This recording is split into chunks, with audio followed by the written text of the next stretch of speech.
What's up, everybody? John McQueen with FPS Holsters. Figured we'd do it. I haven't done a video making a holster in a while, so we're gonna do one. This particular one is gonna be a holster for a Wilson Combat SFX9 with the compensator on it, which I'll be using my staccato mold for because it fits, and then we're just cutting it a little bit shorter. This is also going to be a dual layer, so this is going to be a black outside with a police blue interior color, and we're going to do it on a tech lock. However, the customer requested it be at a little bit of a forward cant, and so that means that when I do the blocking on the mold, we're just going to have to angle it a little bit so that when we put the tech lock on there, it is at that forward cant that the customer desires. So let's get to getting the blocking squared away. All right, so this is gonna be for a left hand. So again, I've got my staccato mold here. Typically when I do it, it would be set straight up and down like this. However, like we said, the customer was requesting that there's gonna be a little bit of a forward cant. So what we're gonna do is we're just gonna shift the blocking a little bit this way, and that will give that forward cant. Then of course we wanna make sure that everything is supported, so we got to find all the fun little pieces of wood that help make this flat. That is the wrong. That doesn't put that way either. There we go. All right. Got that set, and we're going to support the bottom side here.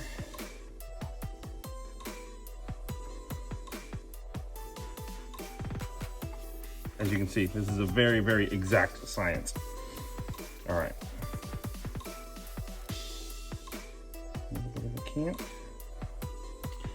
And now I'm just going to tape it all down into place. So when taping, I'll try to secure 2 points first. We're going to secure the bottom first.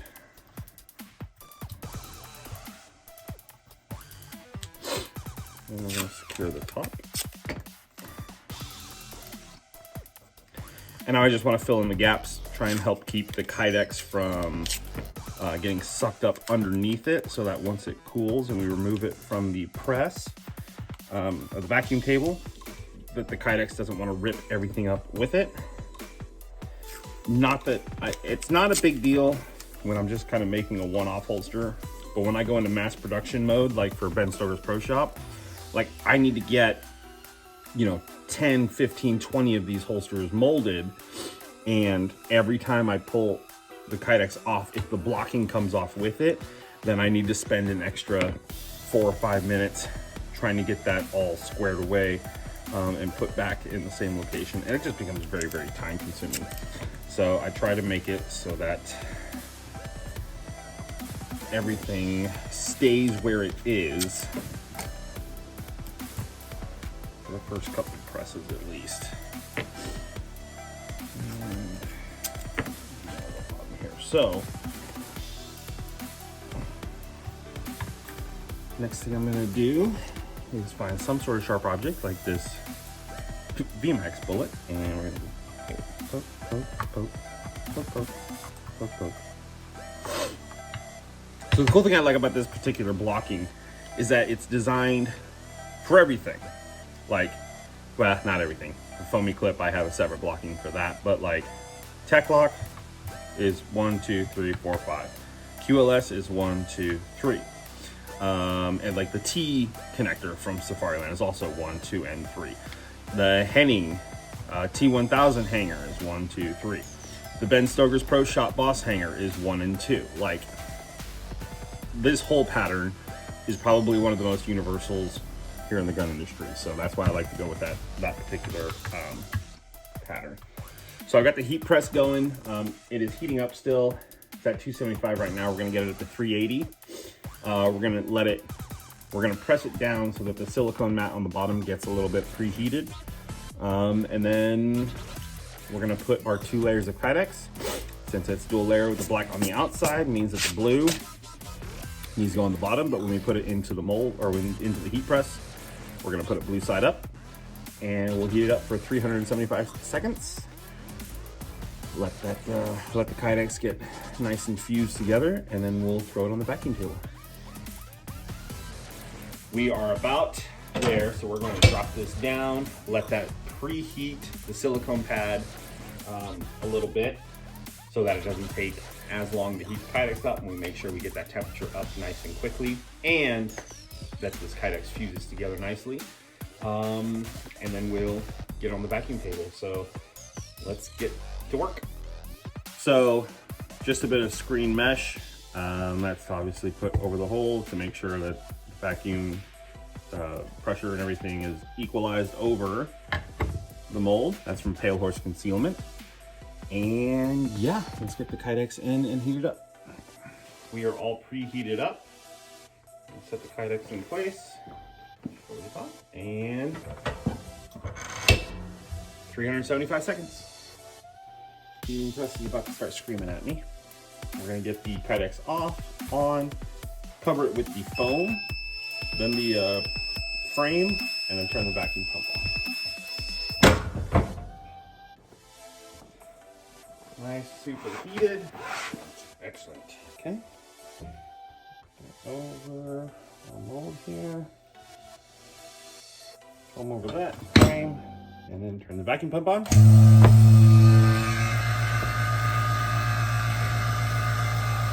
And now we're gonna let this sit about 60 seconds. All right. So that should be about enough time for it to have cooled down enough to retain its shape. As you can see. We're gonna let it cool down a little bit more before we actually pull it off the mold. So we've cooled that part down enough that hopefully, when we remove it, it just pops right off. Blocking stays in place. Now we'll let this finish fully cooling before we take it over to drill the holes on all the little points that you can see there.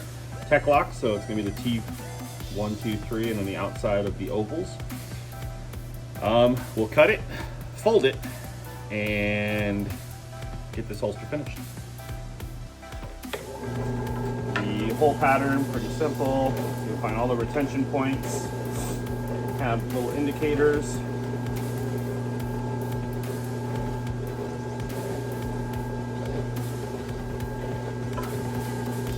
Since this is tech lock, like I said, we're going to go to the outside portion of the ovals.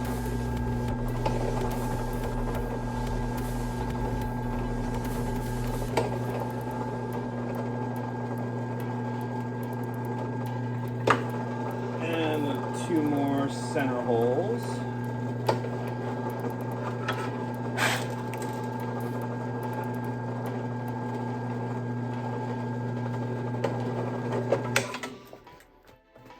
Okay, maybe a countersink bit. That'll just kind of help clean. You can see how it's like kind of jagged right there, right? So this makes quick work of that, and it makes it look nice and clean.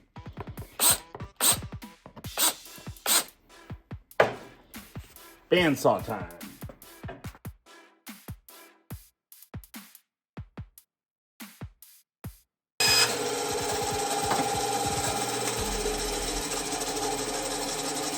Like I said, I pretty much cut the majority of it apart. I'm going to take it to the scroll saw to make the little fine-tuned, short cornered cuts to help clear the ejection port and stuff like that. And then we'll get it over to fold it up. Last cut I do there for the magazine. All right.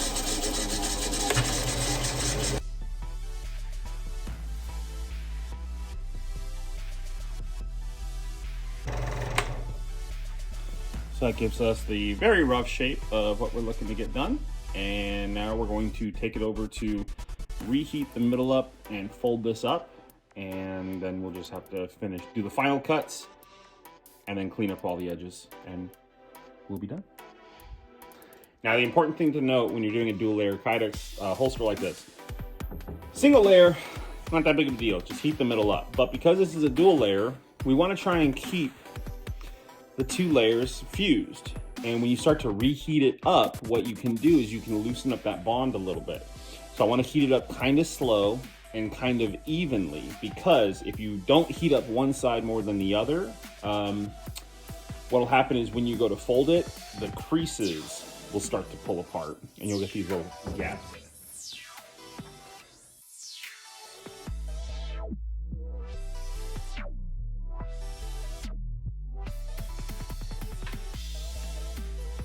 Okay, we're folding it around the mold and getting a clamp on it. And that'll help retain the shape. And now we're gonna let it cool back down. You can see how that cut just drops it down, so you can help clear the firearm out of the holster a little bit quicker. Because obviously a fast draw time is a good draw time, right? So we're gonna let that cool. Then we're gonna install some of the hardware. We're going to do the final cuts and then the rough sanding shaping, followed by the polishing, and then we'll just about be done. Get the hardware installed. So for the hardware, I will run 0.25 T-posts, 0.375 of the rubber retention stops, 0.625 length screws, because I want them to be long enough to have grip in the loosest configuration. I still want to have a good amount of threads in the T-post.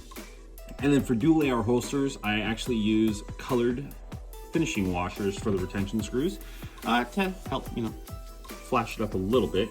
In this case, we've got blue. So we're going to put the rubber retention pieces in place. Use the T-posts to kind of help keep them there. Finishing washers and our screws.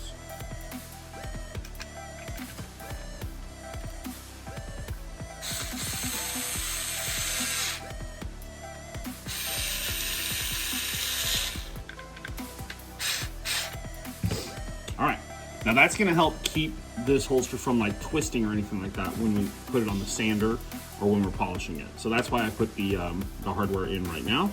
So yeah, let's go get the finishing cuts done, which I mean we're gonna do a relief cut for the slide so that it's not a sharp 90 degree angle rather than 45. We'll do a relief cut here under the underneath the trigger guard, and then we'll get to sanding and polishing. Now at this point, I do put a lot of personal protection on. Not because this kicks up a lot of anything, but it's because the sander and the polishing will kick up a bunch of stuff, very, very small. And yeah, I like, my runs and stuff. All right, let's get to work. Start with some general shaping.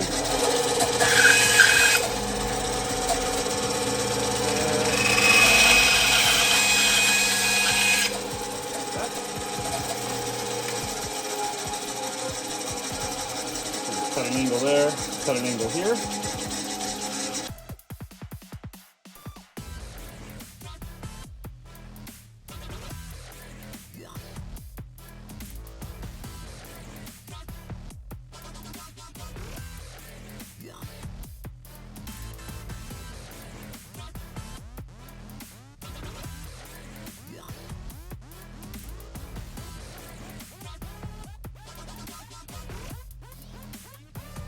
All right, now we got it shaped. We got all the rough edges polished off. Give it a quick rinse, and then we're gonna install the hardware. The rest of the hardware. Final bit of the puzzle is to attach the belt attachment. So in this case, we're going with the Tech Lock from Blade Tech. Yes, it's an actual Tech Lock from actual Blade Tech. I couldn't say that I was made in the USA if I was using, the Chinese parts and stuff. So, the way the Blade Techs work, I actually really like these attachments. So you've got a locking piece here. You rotate that out of the way, pinch and pull. And these pieces are actually removable and interchangeable. So right now it's set up for, I think it's like 1.5 inches. If you were to take those, I think it goes up to 2 inches. But you can adjust it depending on what size belt you want to wear. So I really do like this attachment setup. And we're gonna start by taking our T-posts and the .125 rubber gaskets and hold those in place. Now, when I buy it with the hardware, it only comes with 2 sets. So you could either do like, you know, up and down or left and right or like a diagonal. I don't like that. So I throw a 3rd one in to create a triangle or a triforce for you Zelda nerds like me. Okay. Now, we're gonna add just a little bit of blue, little bit. I don't want to make these impossible to remove, but I also don't want them to just fall out. So,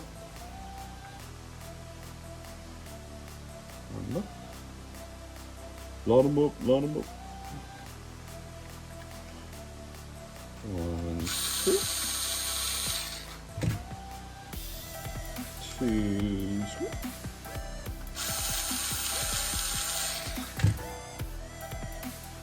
3, 3.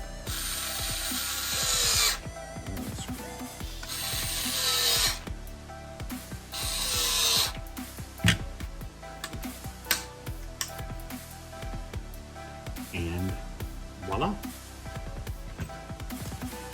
So check retention. That is at its medium point. So I like it that in the loosest setting, the gun can fall out. That would be like competition shooter setting. However, I also like it to be able, when you crank it down, there is a good amount of force that's necessary in order to remove it from the holster. Kind of like it was meant to retain the gun. And there we go. So again, this is going to be for a customer that has a Wilson Combat SFX9. So we're just using the staccato mold for that, but it is a left-handed with a slight cant, as you can see. And there we go. So now that you guys can see the absolute thrash of a workbench that I have here, thank you so much for watching. Hope you found it fun, enjoyable, educational. If you like watching my videos, then cool. Make sure you subscribe, hit that notification bell, and all that kind of fun stuff. But John McClain, FPS Holsters, FPSholsters.com if you're interested. And thanks for watching. Catch you on the next one.